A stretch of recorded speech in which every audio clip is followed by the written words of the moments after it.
Online gaming कानून पारित होने के बाद से ही ड्रीम 11 समेत कई सारे real money gaming apps ban हो चुके हैं। हाल ही में कर्नाटक हाई कोर्ट में इसको चुनौती देते हुए एक याचिका दर्ज की गई। अब गेंद केंद्र सरकार के कोर्ट में है। ऐसा समझा जाता है कि केंद्र सरकार ने कर्नाटक हाई कोर्ट में दर्ज याचिका का जवाब तैयार कर लिया है। उसका मानना है कि अदालतें ऑनलाइन गेमिंग बिल के प्रचार के रास्ते में नहीं आ सकती। जब किसी कानून को राष्ट्रपति से अनुमति मिल जाती है तो फिर उस विधेयक की भूमिका निर्णायक हो जाती है।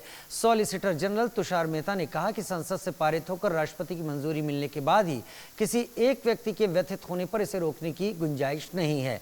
उन्होंने कहा कि गेमिंग सहित इनके विज्ञापनों पर प्रतिबंध लगा रहेगा।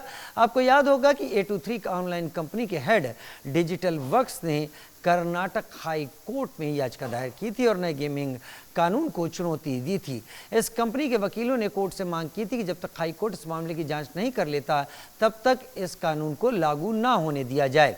इसके बाद हाई कोर्ट ने केंद्र सरकार को नोटिस भेजकर जवाब मांगा था।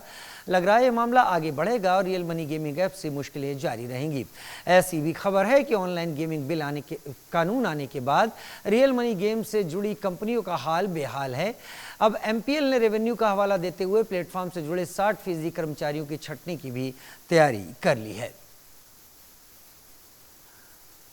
तो जो स्थिति है वो ऑनलाइन गेमिंग में लगने वाले पैसे, उसके चलते बहकने वाली युवा पीढ़ी और ऐसे किसी गेम में जीतकर बड़ा पैसा प्राप्त करने वाले वो युवा जो इसकी एक अलग ही तस्वीर पेश करते हैं, लेकिन हकीकत में ये सब खोखला करती चली जा रही थी। कर्नाटक हाई कोर्ट को बताया गया कि संसद की अनुमति और राष्ट्रपति की सहमति मिलने के बाद इस कानून को रद्द नहीं किया जा सकता कि कोई एक विशेष व्यक्ति खुश नहीं है। तुषार मेहता सॉलिसिटर जनरल ने ऐसी बात कही है क्योंकि कर्नाटक में भी वो प्रेजेंट हुए थे कोर्ट में और उन्होंने अपनी बात रखी थी। हितधारकों या राज्यों से परामर्श किए बिना ऑनलाइन रियल मनी गेमिंग को घुटने के बल पर ला दिया गया। ये मोदी सरकार की खराब नीति निर्माण का एक और मास्टर स्ट्रोक है। इस निर्णय से हजारों नौकरियां खतरे में पड़ सकती हैं। कर्नाटक सरकार में जो IT मंत्री हैं प्रियांक खड़गे, जो कि मल्लिकार्जुन खड़गे कांग्रेस अध्यक्ष के पुत्र हैं, उन्होंने ये बयान दिया है। तो लगातार हम आपको यही बता रहे हैं कि ऑनलाइन मनी गेमिंग ऐप को लेकर बड़ा स्पष्ट तौर पर कह दिया गया है और कानून बन गया है। यह अब बिल या विधेयक नहीं रहा है, दोनों सदनों से पास हो गया है। अब राष्ट्रपति दस्तखत कर चुके हैं, यह कानून की हैसियत ले चुका है। इसी पर सारी चीजें अब घूमती हुई दिख रही हैं। तो इसे विधेयक कहना या महज एक बिल की तरह सामने रखना वो स्पष्ट सही नहीं होगा। अब राष्ट्रपति के हस्ताक्षर के बाद इसकी हैसियत अलग हो चुकी है। मनोज जोशी और विनोद रावल जी जो टैक्स एक्सपर्ट है, मनोज जोशी हमारे स्पोर्ट्स एडिटर हमारे साथ इस वक्त जुड़े हुए हैं। मनोज, बहुत कोशिश कर रहे हैं मनोज जी ऑनलाइन गेमिंग कंपनियां इस बात पर कि वो गेम्स को प्रमोट करती हैं, इस बात पर कि वो सरकार को टैक्स देती हैं, इस बात पर कि इसके ज़रिए जो जगह जगह कस्बों में, घरों में इस तरीके का गेम ऑफ चांस हो रहा था उसको वो साइडलाइन करती हैं। क्या लग रहा है अभी 8 तारीख तक?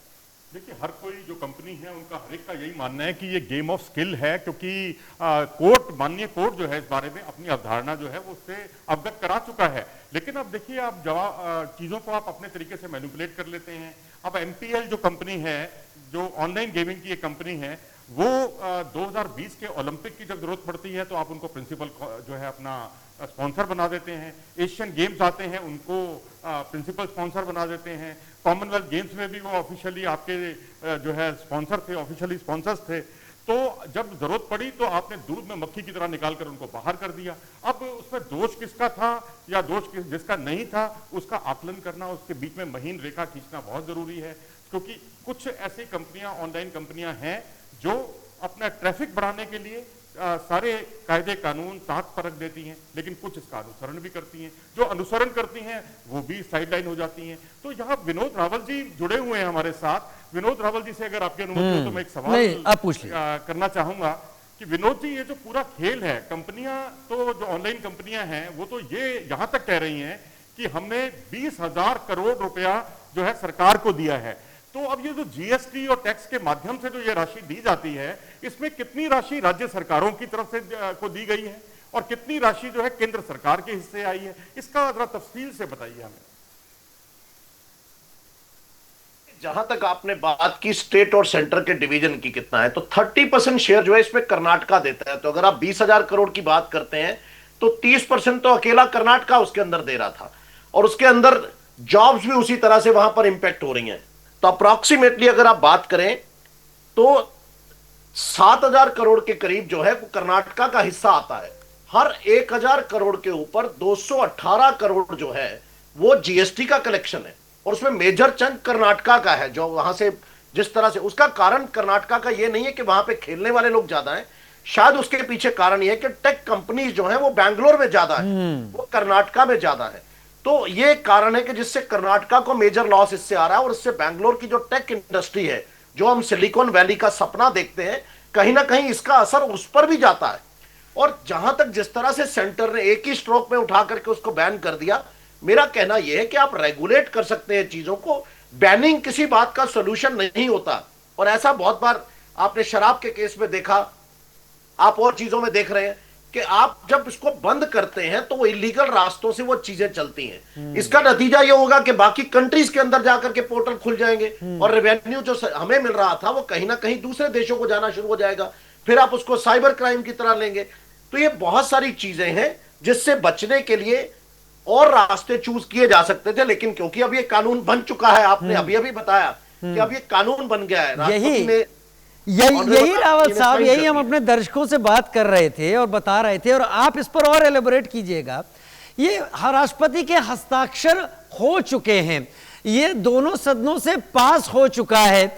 जो आपका अनुभव है, ये साइन हो गए हैं। तुषार मेहता ने इंडिकेशन दे दिया, सॉलिसिटर जनरल ने, कि किसी एक विशेष व्यक्ति के सवाल उठाने पर इसको सवालों के घेरे में ला दिया जाएगा। ऐसा नहीं हो सकता। शायद केंद्र सरकार ऐसे जवाब के साथ सामने आने वाली है।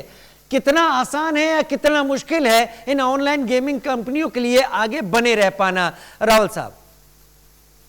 देखिए, इसमें तो बंद होने के अलावा कोई चारा नहीं है, इसमें बने रहने के लिए कुछ नहीं है। नया क्या निकाल के लाएंगे? नई कोई टेक्नोलॉजी आएगी? यही प्रॉब्लम है राजीव जी हमारे साथ। नई जब भी इनोवेशन इस कंट्री के अंदर होती है, हम सपना तो देखते हैं, हम अमेरिका के साथ अपना कंपैरिजन तो करते हैं। यही समस्या है कि जब कोई चीज इनोवेट होती है तो हम उसको रेगुलेट नहीं करते। उसका शायद एक कारण ये हो सकता है, शायद, मैं फिर कहूंगा शायद, क्योंकि मैं टेक्निकल एक्सपर्ट उस काम का नहीं हूं, कि जो हमारे ब्यूरोक्रेट्स या जो ऊपर लोग, जो पॉलिसी मेकर्स बैठे हुए हैं, वो टेक्नोलॉजी को उस तरह से नहीं समझते हैं जिस तरह से इनोवेटर समझता है। वो जो बात, जो आइडिया लेकर के आता है, आज उबर, ओला, ये सब ओयो जो बने, वो एक टेक्नोलॉजी है, वो कोई प्रोडक्ट नहीं बेचते हैं। इसी तरह से ये भी एक टेक्नोलॉजी है, हमें इसको एक टेक्नोलॉजी की तरह मानना होगा। अगर उसके अंदर हमें कुछ लगता है कि कुछ गलत चीजें चल रही हैं, तो आप उसको ठीक करिए। उसको बैन कर देना तो कहीं ना कहीं वो बैन नहीं होता है, ये आप समझ सकते हैं। इससे पहले भी बहुत इंडस्ट्रीज को किया गया, बहुत एप्लीकेशंस को बैन किया जाता है, तो लेकिन उसका फायदा दूसरी जगहों को होता है, दूसरे देशों को होगा, कहीं ना कहीं वो चीजें चलेंगी।